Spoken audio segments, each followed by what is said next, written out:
नमस्कार, first India news देख रहे हैं आप और आपके साथ हूं मैं खुशबू मिश्रा। आप देख रहे हैं हमारा खास बुलेटिन न्यूज ब्लास्ट। इसमें हम आपको खबरों को दिखाएंगे बिल्कुल अलग अंदाज में। चलिए शुरुआत करते हैं। सबसे पहले बात कोरोना वैक्सीन की करते हैं। देशवासियों को मिली है एक और कोरोना वैक्सीन। जी हां, देश में दूसरी कोरोना वैक्सीन को मंजूरी। भारत बायोटेक की कोवैक्सीन को मंजूरी मिली है। इमरजेंसी इस्तेमाल को लेकर मंजूरी। सूत्रों के मुताबिक एक्सपर्ट कमेटी ने कोवैक्सीन के इस्तेमाल को मंजूरी दे दी है। अब डीसीजीआई देगा वैक्सीन को फाइनल मंजूरी। कल मिली थी कोविशील्ड के इस्तेमाल को मंजूरी और आज ये बड़ी खबर, जहां पर दूसरे वैक्सीन यानी भारत बायोटेक की कोवैक्सीन को भी मंजूरी मिल गई है। इमरजेंसी इस्तेमाल को लेकर यह मंजूरी सूत्रों के मुताबिक और एक्सपर्ट कमेटी ने कोवैक्सीन के इस्तेमाल को मंजूरी दी है। और कहीं ना कहीं साल की शुरुआत में ही ये दोनों दिन दो बड़ी खबरें, कल जहां कोविशील्ड को लेकर आई, वहीं आज कोवैक्सीन के इस्तेमाल को मंजूरी। निश्चित तौर पर एक राहत की खबर। और अब डीसीजीआई देगा वैक्सीन को फाइनल मंजूरी। मुख्यमंत्री गहलोत की मीटिंग से निकली बड़ी खबर आपको बताएं। 15 जनवरी तक पुरानी गाइडलाइंस जारी रहने वाली है। शाम 7 बजे से सुबह 6 बजे तक जारी रहेगा नाइट कर्फ्यू। कर्फ्यू के लिए फिलहाल कोई ढिलाई नहीं। बैठक में बोले मुख्यमंत्री गहलोत, कहा कोविड वैक्सीन को लेकर आज का ड्राई रन प्रदेश में सफल रहा। कोरोना टीकाकरण को लेकर प्रदेश सरकार की तैयारी हर स्तर पर पूरी। जैसे ही वैक्सीन आएगी प्रदेश में वैक्सीनेशन प्रक्रिया को करेंगे सफलतापूर्वक पूरा। राजस्थान वैक्सीनेशन प्रक्रिया में भी अव्वल रहेगा, तो ये बड़ी बात है। और कहीं ना कहीं देखिए, सबसे बड़ी चीज ये कि 15 जनवरी तक पुरानी गाइडलाइंस जारी रहेगी। मतलब शाम 7 बजे से सुबह 6 बजे तक जो नाइट कर्फ्यू था वो लगातार जारी रहेगा। और कर्फ्यू के लिए फिलहाल कोई ढिलाई नहीं दी गई है। और बैठक में मुख्यमंत्री गहलोत ने यह भी कहा कि कोविड वैक्सीन को लेकर आज का ड्राई रन प्रदेश में सफल रहा। कोरोना टीकाकरण को लेकर प्रदेश सरकार की तैयारी हर स्तर पर पूरी है। तो वैक्सीन को लेकर आज किया गया ड्राई रन। फ्री वैक्सीन पर केंद्रीय स्वास्थ्य मंत्री हर्षवर्धन का भी ट्वीट सामने आया। अभी 3 करोड़ लोगों को मुफ्त लगेगी वैक्सीन। 1 करोड़ स्वास्थ्य कर्मियों को free vaccine. 2 crore front line workers को भी मुफ्त वैक्सीन। प्राथमिकता वाले 27 करोड़ लोगों पर फैसला बाकी है। मतलब आप समझिए, आज वैक्सीन को लेकर एक बड़ी खबर आई और उसके बाद आज ड्राई रन भी था वैक्सीन को लेकर। और फ्री वैक्सीन पर केंद्रीय स्वास्थ्य मंत्री हर्षवर्धन का बड़ा ट्वीट सामने आया। और इसको आप ये समझिए कि अभी 3 करोड़ लोगों को मुफ्त वैक्सीन लगेगी, ये कहना है इस ट्वीट के जरिए डॉक्टर हर्षवर्धन का। और इसमें 1 करोड़ स्वास्थ्य कर्मी होंगे, जबकि 2 करोड़ फ्रंट लाइन वर्कर्स को भी मुफ्त वैक्सीन मिलेगी। सपा सुप्रीमो अखिलेश यादव का चौंकाने वाला बयान। कोरोना वैक्सीन को लेकर दिया है चौंकाने वाला बयान। कहा नहीं लगवाएंगे कोरोना का टीका। भाजपा की वैक्सीन पर नहीं है भरोसा। अखिलेश के बयान पर UP deputy CM Keshav Maurya का पलटवार। कहा अखिलेश यादव को वैक्सीन पर भरोसा नहीं और उत्तर प्रदेश वासियों को अखिलेश यादव पर भरोसा नहीं। तो वैक्सीन अभी मंजूरी मिली है, वैक्सीन लगना शुरू भी नहीं हुआ है, लेकिन राजनीति कह सकते हैं आप शुरू हो चुकी है, क्योंकि अखिलेश यादव का ये चौंकाने वाला बयान सामने आया है। कोरोना वैक्सीन को लेकर चौंकाने वाला बयान। कहा है नहीं लगवाएंगे कोरोना का टीका। भाजपा की वैक्सीन पर नहीं है भरोसा। हालांकि इस पर यूपी के डिप्टी सीएम केशव मौर्य का भी पलटवार है। उन्होंने कहा अखिलेश यादव को वैक्सीन पर भरोसा नहीं और उत्तर प्रदेश वासियों को अखिलेश यादव पर भरोसा नहीं है। कहीं ना कहीं अपने आप में बड़ा बयान। यूके से आने वाले यात्रियों के लिए नई गाइडलाइंस। यूके से आने वाले पैसेंजर को एयरपोर्ट्स पर करवाना होगा आरटी-पीसीआर टेस्ट। पैसेंजर्स को अपने खर्च पर करवाना होगा ये आरटी-पीसीआर टेस्ट। अब 8 जनवरी से शुरू होगी दोबारा फ्लाइट्स। हर हफ्ते दोनों तरफ से 15-15 उड़ानें ही ऑपरेट होंगी। नए स्ट्रेन के चलते सरकार ने यूके की उड़ानों पर लगा दी थी 22 दिसंबर से रोक। इसको लेकर दिल्ली एयरपोर्ट पर बनाई गई टेस्टिंग डेस्क भी। तो ये बड़ी खबर है, क्योंकि रोक दिया गया था जो ब्रिटेन में नए स्ट्रेन आए उसके बाद। लेकिन अब यूके से आने वाले यात्रियों के लिए नई गाइडलाइंस है, जहां पर यूके से आने वाले पैसेंजर्स को एयरपोर्ट पर आरटी-पीसीआर टेस्ट कराना होगा और वो भी पैसेंजर्स को अपने खर्च पर ही ये टेस्ट कराना होगा। अब 8 जनवरी से दोबारा फ्लाइट शुरू होंगी। हर हफ्ते लिमिटेड फ्लाइट्स यानी 15-15 उड़ानें फिलहाल ऑपरेट होंगी। नए स्ट्रेन के चलते सरकार ने यूके की उड़ानों पर 22 दिसंबर से रोक लगा दी थी, ताकि जो नया स्ट्रेन है वो भारत में कम से कम फैले। कोरोना के बाद प्रदेश में बर्ड फ्लू की दस्तक। झालावाड़ में मृत पक्षियों में मिला H5 एवियन इन्फ्लुएंजा। आज भी झालावाड़ 12 जोधपुर में हुई पक्षियों की मौत। Chief wild life warden ML Meena जारी कर चुके हैं अलर्ट। आज प्रदेश का स्वास्थ्य महकमा भी आया है अलर्ट मोड पर। पशुपालन विभाग के साथ समन्वय कर कार्रवाई के निर्देश दिए गए हैं। वेटलैंड में भी विशेष सतर्कता बरतने के निर्देश दिए गए हैं। तो कोरोना के बाद ये एक और दिक्कत वाली बात, क्योंकि प्रदेश में बर्ड फ्लू की दस्तक सामने आई है, क्योंकि झालावाड़ में मृत पक्षियों में मिला है H5 एवियन इन्फ्लुएंजा। और चलिए बात सौरव गांगुली की। सौरव गांगुली के हेल्थ बुलेटिन पर लेटेस्ट अपडेट आपको बता दें। डॉक्टर्स की टीम ने गांगुली की हालत अब ठीक बताई है। 48 वर्षीय सौरव गांगुली की एंजियोप्लास्टी कराई गई थी और इस एंजियोप्लास्टी करने वाले डॉक्टर ने जानकारी दी है। कहा 24 घंटे रखी जाएगी गांगुली पर नजर। सौरव गांगुली के हाथ में थे 2 ब्लॉकेज, लेकिन दोनों ब्लॉकेज थे क्रिटिकल। राहत की बात यह है कि सौरव की तबियत अब बिल्कुल ठीक है। और इसी बीच राज्यपाल जगदीप धनखड़ और सीएम ममता बनर्जी ने भी मुलाकात की अस्पताल पहुंचकर सौरव गांगुली से। आज सुबह ये खबर आई जब ट्रेडमिल पर एक्सरसाइज करते हुए सौरव गांगुली को हार्ट अटैक आया। हालांकि इसके बाद जो हेल्थ बुलेटिन आया वो राहत भरी रही और कहा यह जा रहा है कि ब्लॉकेज जरूर थे, लेकिन अब हालत स्थिर है सौरव गांगुली की। आखिर कब होगी कांग्रेस दिग्गजों की श्रद्धांजलि सभा? 2020 ने कांग्रेस को दिए नहीं भरने वाले 3 बड़े जख्म। कांग्रेस के 3 प्रमुख स्तंभों का हुआ निधन। अहमद पटेल, मोतीलाल वोरा और तरुण गोगोई का निधन हुआ है। तीनों दिग्गजों ने अपना पूरा जीवन न्यौछावर किया पार्टी को, लेकिन इनकी याद में अभी तक नहीं हुई है कोई आधिकारिक शोक सभा। हालांकि पिछले दिनों कार्य समिति बैठक में रखी गई थी शोक सभा। अहमद भाई और मोतीलाल वोरा की याद में ये शोक सभा रखी गई थी, लेकिन CWC मीटिंग में नहीं पहुंच पाते पार्टी के आम नेता और कार्यकर्ता। और इसी प्रकार प्रणब मुखर्जी के निधन के बाद भी नहीं रखी गई शोक सभा। अलबत्ता बड़े नेता के निधन के बाद रखी गई शोक सभा में पहुंचे विपक्ष के नेता भी। ये कैसा सुखद सहयोग। जी हां, एक बार फिर गहलोत पायलट डोटा स्ट्राइक मंच पर। किसानों के पक्ष में कांग्रेस का धरना है कल। धरना स्थल पर कल दिख सकता है एक रोचक नजारा।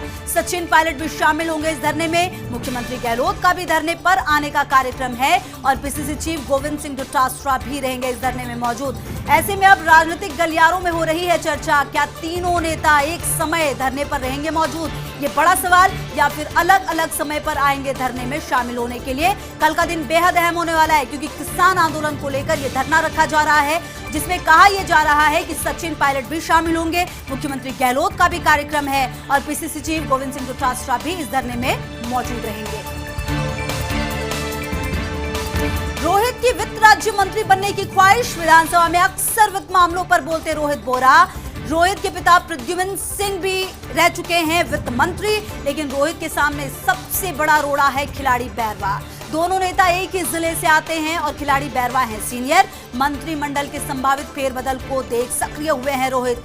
आज पिता प्रद्युम्न सिंह के साथ मुख्यमंत्री गहलोत से भी रोहित ने मुलाकात की है। ऐसे में ये एक चर्चा का विषय है और ऐसे में देखना ये महत्वपूर्ण कि क्या जो ख्वाहिश है रोहित की वो पूरी हो पाएगी। विधानसभा में अक्सर वित्त मामलों पर बोलते रोहित बोहरा नजर आए हैं। रोहित के पिता प्रद्युम्न सिंह भी रह चुके हैं वित्त मंत्री, लेकिन रोहित के सामने सबसे बड़ा रोड़ा है खिलाड़ी बैरवा।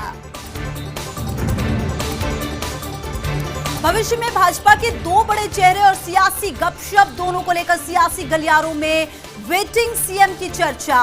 राजस्थान के रहने वाले दोनों नेताओं पर मोदी, शाह और नड्डा का विश्वास। पश्चिम बंगाल चुनाव प्रचार में जुटे गजेंद्र सिंह शेखावत और सुनील बंसल। एक यूपी भाजपा के संगठन महामंत्री तो दूसरे के पास केंद्र में बड़े महकमे की कमान। मारवाड़ी तबके से लेकर तमाम तबकों से संवाद का जिम्मा।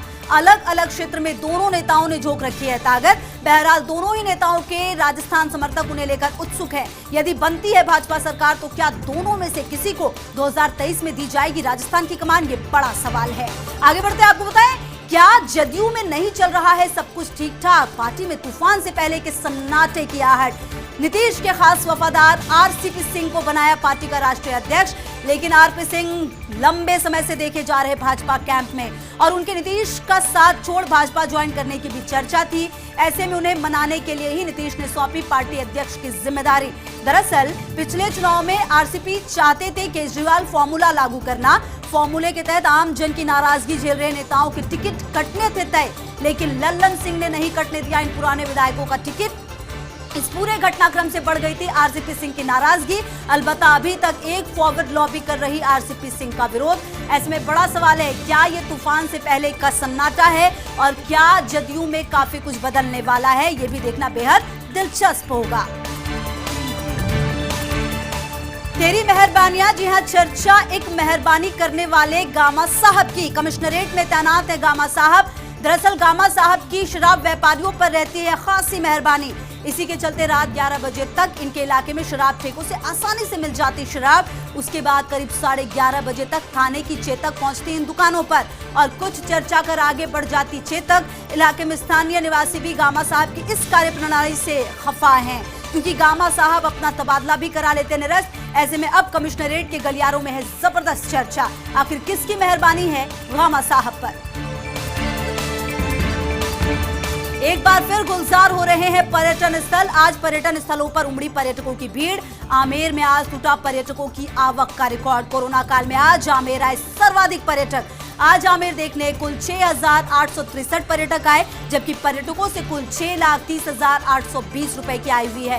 क्रिसमस के बाद से ही लगातार जो पर्यटक है उनके आने का सिलसिला लगातार चल रहा है और ऐसे में नए साल की शुरुआत हुई है और कम से कम ये पर्यटन विभाग के लिए एक अच्छी खबर, क्योंकि आमेर में आज टूटा पर्यटकों की आवक का रिकॉर्ड। कोरोना काल में आज आमेर में सर्वाधिक पर्यटक आए। आमेर देखने के लिए कुल 6,863 पर्यटक आए। भविष्य में भाजपा के दो बड़े चेहरे और सियासी गपशप, दोनों को लेकर सियासी गलियारों में वेटिंग सीएम की चर्चा है। राजस्थान के रहने वाले दोनों नेताओं पर मोदी, शाह और नड्डा का विश्वास है। पश्चिम बंगाल चुनाव प्रचार में जुटे गजेंद्र सिंह शेखावत और सुनील बंसल। इस खबर पर लगातार नजर रहेगी। छोटे से ब्रेक के लिए रुक रहे हैं, जल्द होते हैं हाजिर। देखते रहिए फर्स्ट के बाद आपका स्वागत है और आप देख रहे हैं हमारा खास बुलेटिन न्यूज ब्लास्ट। और चलिए आगे बढ़ते हैं, आपको बताएं भविष्य में भाजपा के दो बड़े चेहरे और सियासी गपशप, दोनों को लेकर सियासी गलियारों में वेटिंग सीएम की चर्चा। राजस्थान के रहने वाले दोनों नेताओं पर मोदी, शाह और नड्डा का विश्वास। पश्चिम बंगाल चुनाव प्रचार में जुटे गजेंद्र सिंह शेखावत और सुनील बंसल। एक यूपी भाजपा के संगठन महामंत्री तो दूसरे के पास केंद्र में बड़े महकमे की कमान। मारवाड़ी तबके से लेकर तमाम तबकों से संवाद का जिम्मा। अलग अलग क्षेत्र में दोनों नेताओं ने झोंक रखी है ताकत। बहरहाल दोनों ही नेताओं के राजस्थान समर्थक उन्हें लेकर उत्सुक है। यदि बनती है भाजपा सरकार तो क्या दोनों में से किसी को 2023 में दी जाएगी राजस्थान की कमान, ये बड़ा सवाल। कौन है ये Kamaljeet Singh? Mid day meal के गलियारों में इन दिनों इनकी चर्चा है। मिड डे मील में ड्राई राशन दिए जाने की चर्चा। इस काम के लिए 400 करोड़ रुपए के बजट की भी चर्चा है। कुछ वरिष्ठ मंत्रियों का भी संरक्षण प्राप्त है इस अभियान को। क्या एसीबी वाले करेंगे इसकी जांच पड़ताल? अभी कोविड के दौरान दिल्ली सरकार को भी करोड़ों रुपए आटे की सप्लाई कर चुके कमलजीत। नेताजी और अफसर का स्वजातीय गठबंधन। जयपुर के एक विधानसभा सीट से हारे हुए उद्योगपति नेताजी का प्रकरण। जलदाय विभाग के एक एक्सईएन पर मेहरबान ये नेताजी। 4 महीने पहले नेताजी के क्षेत्र से एक्सईएन का हो गया था तबादला। जयपुर से झालावाड़ भेज दिया गया था एक्सईएन को। इन 4 महीनों में जयपुर की कुर्सी खाली रखी गई अफसर के लिए। अब नई तबादला सूची में ये एक्सईएन फिर झालावाड़ से आ गए पुरानी सीट पर। नेताजी और अफसर के गठबंधन की जल भवन में खासी चर्चा। अलबत्ता ठेकों के मामले से अच्छी छवि नहीं रही इन जनाब की। जलदाय मंत्री की कमजोरी एक एईएन। बार बार मालवीय नगर ले आते एईएन को। मालवीय नगर से 2 बार हो चुका एईएन का तबादला। पिछले साल जून में हुआ था सिविल लाइंस में तबादला। ज्वाइन नहीं करने पर अगस्त से बाड़मेर हुआ तबादला, लेकिन बाड़मेर की बजाय 5 महीने मालवीय नगर में करते रहे नौकरी। मीडिया में मामला उठा तो पिछले महीने रिलीव कर दिया गया एईएन को, लेकिन बाड़मेर ज्वाइन करने की बजाय मेडिकल पर चले गए थे एईएन। अब नई तबादला सूची में फिर बाड़मेर से मालवीय नगर कर दिया गया तबादला। आखिर एईएन साहब को मालवीय नगर से क्यों है इतना लगाव? वहीं मंत्री जी एक एईएन पर आखिर क्यों है इतने मेहरबान? ये बड़ा सवाल। जानिए राजकाज की बातें। आईएएस तबादला सूची को लेकर चर्चाएं और अटकलें। 1 दर्जन जिले में बदले जाएंगे कलेक्टर। कुछ जाएंगे बड़े जिले में और कुछ बनेंगे पहली बार कलेक्टर। विवादों के चलते 4 कलेक्टर्स की छुट्टी मानी जा रही तय। वहीं जयपुर में हो सकती सकती है पहली बार महिला कलेक्टर। ये बड़ा तबादला होने जा रहा है। आईएएस तबादला सूची को लेकर चर्चाएं और अटकलें काफी तेज है। 1 दर्जन जिलों में बदले जाएंगे कलेक्टर, वहीं कुछ जाएंगे बड़े जिले में और कुछ बनेंगे पहली बार कलेक्टर। विवादों के चलते 4 कलेक्टर्स की छुट्टी भी तय मानी जा रही है। वहीं जयपुर में हो सकती है पहली बार महिला कलेक्टर।